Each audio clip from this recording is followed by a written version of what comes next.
You're listening to Spring River Chronicle. Audio on the go. First National Banking Company. Get checking that pays with Super Plus Checking at FNBC. Justifiable homicide. Investigators rule shooting was justified and in self-defense after reviewing evidence. By Lauren Siebert. Authorities responded to a shooting at a residence just north of Cave City in an area known as Maxville on December 4. Upon arrival, officers stated the family had moved to the residence next door and the body of the victim, 37-year-old Brian Brinkley, remained in the yard. When Coroner Doug Wortham arrived at the scene, he pronounced the victim dead at 4:15 p.m. The victim was placed in a body bag and removed from the scene by the coroner to Heath's funeral home, to be held for the Arkansas State Medical Examiner's Office. Upon investigating, Gerald Sutton, a friend of the victim, was questioned by phone by officers. Sutton stated Brian Brinkley had stopped by his residence in Pfeiffer on Sunday to use his phone.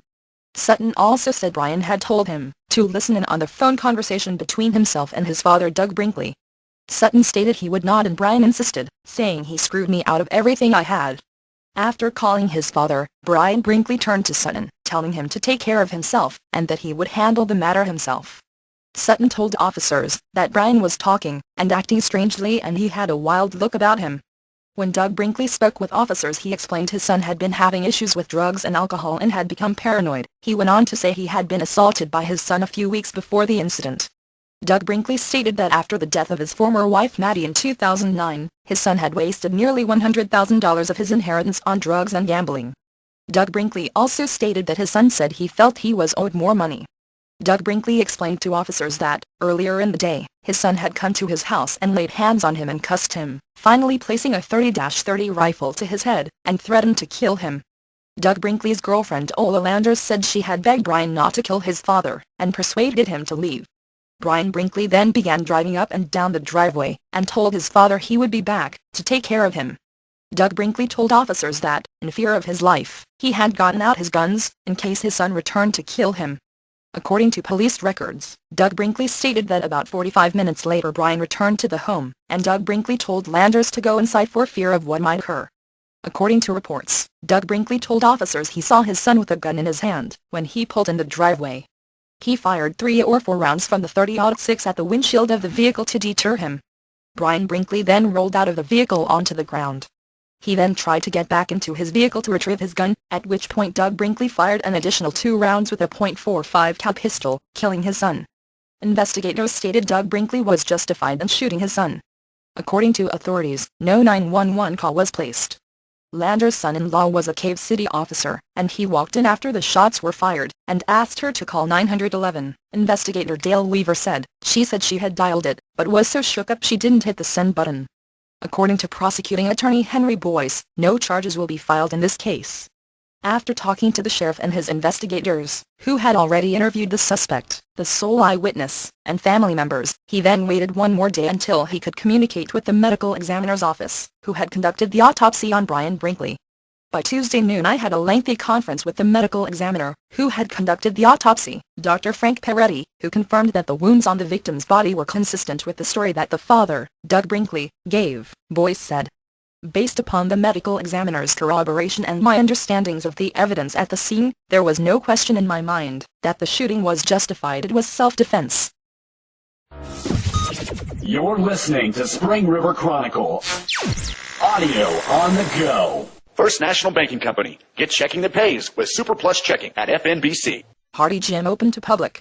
Mayor invites citizens to enjoy getting out of the cold and exercise inside. By Lauren Siebert. The historic Hardy Gym, located at 203 School Street, will be opened every day during the week from 7 a.m. to 3:45 p.m. throughout the winter months for any citizen who would like to exercise out of the cold, as the result of a decision by the Hardy City Council at a special meeting December 11. According to Mayor Nina Thornton, several citizens had requested a key to the Hardy Gym in order to utilize it for the purpose of exercising.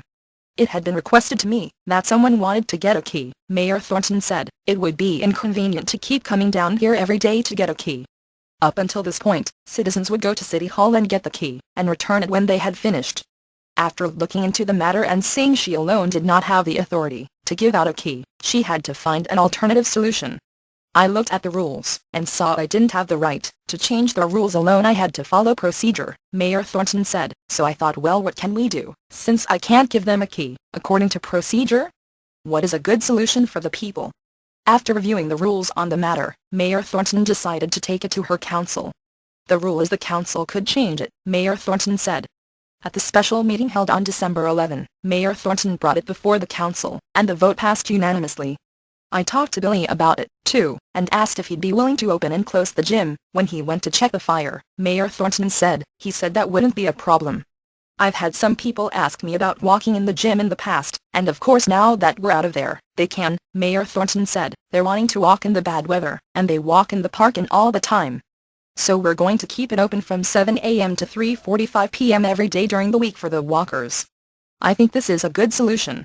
The gym will be available for anyone who would like to come and exercise, away from the harsh winter weather. In the winter when it is cold, it gets up to only about 60 in the gym, and that's about all we can get the gym, but it's far warmer than outside, Mayor Thornton said. Our community is about 82% at retired age, and that's why we can get grants like we do. There are a lot of people who want to keep fit and need a place to do so, and that's what we're going to do. According to Mayor Thornton, the gym will be open during the coldest part of the winter. The gym will be open from December through February, because in March it starts warming up and we have the gun show, Mayor Thornton said. But if it's bad in March, we'll have it open then, too. Come on down and take a walk somewhere warm. You're listening to Spring River Chronicle. Audio on the go. First National Banking Company. Get checking that pays with Super Plus Checking at FNBC. Thousands attend Hardy Parade. Attendance is estimated to have been over 3,000 people, with visitors from all over the county. By Lauren Siebert. The city of Hardy held their 45th annual Christmas parade on December 10 in downtown Hardy, with this year's attendance truly phenomenal. According to officials, an estimated 3,000 attended, including 700 participants and more than 100 parade entries. Those attending were rewarded with mild sunny weather for this year's parade, which lasted 40 minutes along the mile-long route through Main Street. Two special additions to the Christmas parade this year included parade announcer Al Corte, positioned at Thompson Park in the middle of town so that people would know who created each parade entry, and a special appearance by Santa so that area children could visit with Santa after the parade. The Santa visit was sponsored by Main Street Hardy Incorporated, with toys donated by Steve and Marcia Weber. The city outdid themselves on a smooth traffic plan that was implemented without flaws, said Al Corte of Main Street Hardy Incorporated, announcer for the event. The professional coordination of the entries and continuous non-stop rhythm down Main Street made for an enjoyable parade. It takes 12 months to prepare. The parade preparation starts at 6 a.m. when the guys get here and start blocking off Main Street, Mayor Nina Thornton said. Mark Johnson shows up and brings helpers. I really appreciate what he does for the city. He gets out and directs it. I call him the parade master. Citizens and visitors lined the streets of downtown as the parade marched past. For a moment, shop owners left their stations behind the register to join in the festivities as well. We always have good weather. If we don't, we have it anyway, Mayor Thornton said, adding that we always hope it will snow one of these years. Mayor Thornton agreed it was a great turnout.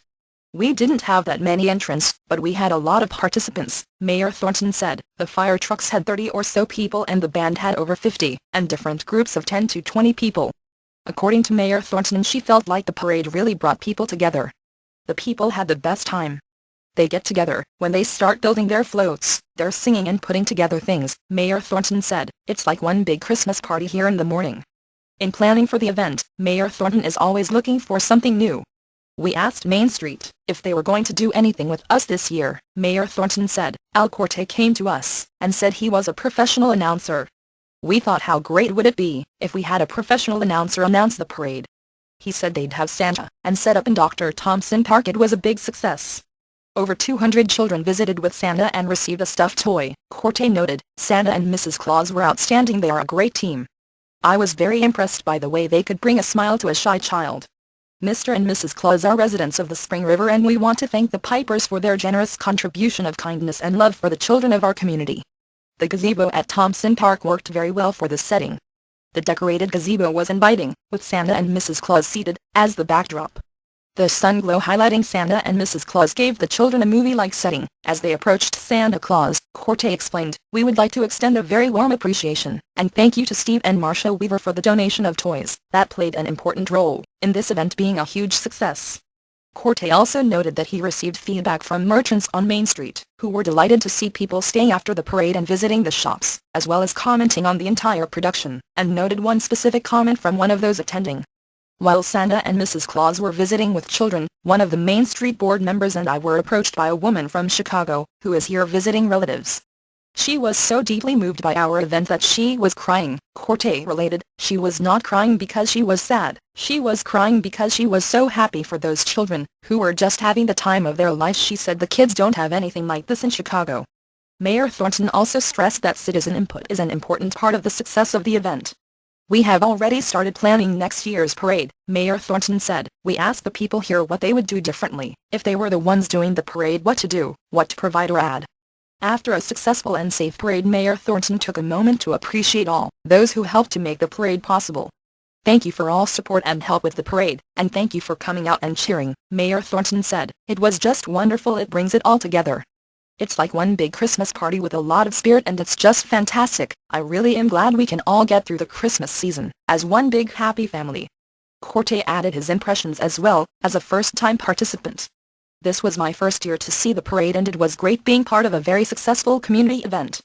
And I mean community. There were participants from Ash Flat, Cherokee Village, Highland, 9 Mile Ridge, Ravenden, Salem, Glencoe, and all over our Spring River community, Corte noted. Main Street of Hardy is committed to work for our community and with our city leaders, to help in the development and image of Hardy, Corte concluded. We look forward to next year's Hardy Christmas Parade, where we all may take it to another level of success. Congratulations to all the entries in the parade. Plaques will be awarded to all the contest winners, listed below, by category. Walking category. First place, Girl Scout Troop 5130. Second, Spring River Chronicle. Third, Girl Scouts Troop 5512. Non-commercial category. First place, Girl Scout Troop 5057. Second, Salem Cheerleaders. Third, American Legion No. 336. Motor vehicle category. First place, Charles Wilson, 1931 Model A with matching teardrop trailer. Second, Cowboy Church, Carl Quarter Yellow Dune Buggy. Third, Tyler Fuller, 1965 Mustang. Band category. First place, Highland Marching Band. Commercial category. First place, Ensta Smile. You're listening to Spring River Chronicle. Audio on the go. First National Banking Company. Get checking that pays with Super Plus Checking at FNBC. Eminent Domain suit resolved. Settlement reached out of court. By Lauren Siebert. The eminent domain suit, City of Highland vs. Pete and Tim Riley, was settled out of court on December 9 after Jennifer Oakes and her brother Tim Riley contacted Highland Mayor Richard Smith.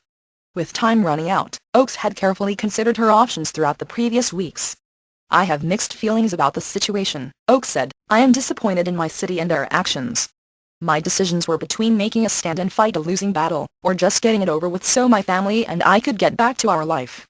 Oakes had been advised by former City Council member Clyde Fisher to settle out of court in order to save the Riley family the court costs, which would most likely have accrued during the course of the suit.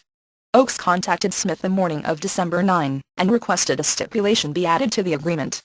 We asked the mayor if he would be willing to add a stipulation stating that land will be used specifically for a city park, Oakes said, and that if for any reason the land was not used for a park, that we would have the option to buy it back for the same amount the city paid. Smith stated he could not make that stipulation, and referred her to his lawyer, John Abel. According to Abel, the decision would be up to the Highland City Council as to whether they would add the stipulation. After contacting Abel, Oakes was then redirected to Smith, repeating what Abel had said. Oakes told Smith she would feel more comfortable about selling the land if this option were to be available to the Riley family. I asked for an emergency council meeting so we could get it resolved before our time was up, Oakes said. Richard Smith told me it wasn't possible, but there was a meeting on the 13th of this month. Mayor Smith informed Oakes that her concern would be addressed at the next city council meeting, and that the grant states the land must be used for a park only. That is already in our grant funding. There are a lot of things we can't do and some things we can do, Smith said. That area, that property and the park equipment will be dedicated to the city. We can't shut it down and rent it out to some group or anything. Oakes and Riley then met with Smith that afternoon to finish out the paperwork. Mayor Smith concluded the transaction and thanked Oakes and Riley, stating that the park would be a great addition to the city. According to Fisher, he was very surprised and disappointed when he heard what the city had done, and particularly how they did it. Citizens from the city of Highland are very upset with the city's actions, Fisher said. We have been a city for 13 years and this has never happened before. Fisher stated he had talked with several members in his community and they felt that the citizens had never truly been consulted on the matter. I know of several people who had no idea until it came out in the papers, Fisher said. After speaking with them, we felt as though the city had filed suit over a $500 difference and that was unnecessary. Fisher noted. That being said, myself and several others have gathered together and we, the citizens, are going to make up the difference between what the city paid and the Riley's original compromise of $3,000. This has nothing to do with Peter Riley. I believe what he did was wrong, and I believe he's in prison where he belongs, Fisher stated. It has to do with the city coming in and using eminent domain. Where is it going to stop? Fisher noted he did not want to see eminent domain used in the city of Highland again. Since word got out the city filed, the Rylands have had several offers from citizens to purchase the land, Fisher said. It's not about the money at this point, it's the principle. At least one purchase offer was from a local resident, who simply wanted to block the city from using eminent domain, on principle, which could have jeopardized the entire project. In the end, though, Oaks and Riley decided to accept the city's lower figure, although we now have a bitter taste left over from this entire situation, Oaks said.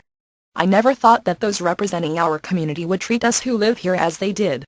This is the first time in my life that I'm truly disappointed in them. You're listening to Spring River Chronicle. Audio on the go. First National Banking Company. Get checking that pays with Super Plus Checking at FNBC. Elks visit veterans. Spreading kindness and Christmas cheer. By Lauren Siebert. Chief Petty Officer Retired Merlin Lind, Elks Veterans Service Committee Chairman, along with several Elks from the Highland Elks Lodge 2539 visited area nursing homes on December 9, to present all new resident veterans with Christmas presents. Every month Lind goes to visit the veterans at Eagle Crest, Ash Flat, and Salem's nursing home. I visit the veterans and try and get them out to the Elks about twice a year for a dinner and a visit, Lind said. The Elks set out at about 9 a.m. at the Eagle Crest nursing home in Highland. When the Elks arrived, resident veterans were waiting in the dining hall to see what all the fuss was about. This was very unexpected, veteran and resident at Eagle Crest Jesse West said. When you get out of the service you just kind of expect it to be over, and then things like this happen and it really just hits you. Santa was present during the presentation of the gifts for the residents, and while the gifts were being passed out to each veteran it came to light that Santa had been a member of the military as well. According to Santa, he was a member of the Air Force. Which makes sense, he said, noting that Santa is also a flyer. Each veteran was presented with a lap robe, with his or her branch of service on it, and a couple gifts to unwrap. We gave each resident some sweets, and if they were unable to use them we told them to pass them on to someone who could, Lynn said. We gave them socks and t-shirts, which was something they said they needed and could use. 29 veterans were honored and thanked throughout each nursing home. I hope they were able to use and enjoy what we got them, Lynn said, addressing them directly. Just accept our gratitude for your service. You are heroes. You are my heroes. One resident who was honored was not actually a service member, but was part of helping the servicemen and women the best she was able. I wasn't in the service but I was part of it, Nancy Anderson said. I worked night shifts and holidays during the war, working 6 days a week for about $1,200 a year, delivering mail. As Lynn and the Elks traveled to each nursing home, they stated they were touched by the veterans' reactions. Laughs, thank yous, and a couple of tears were shared by all, Lynn said.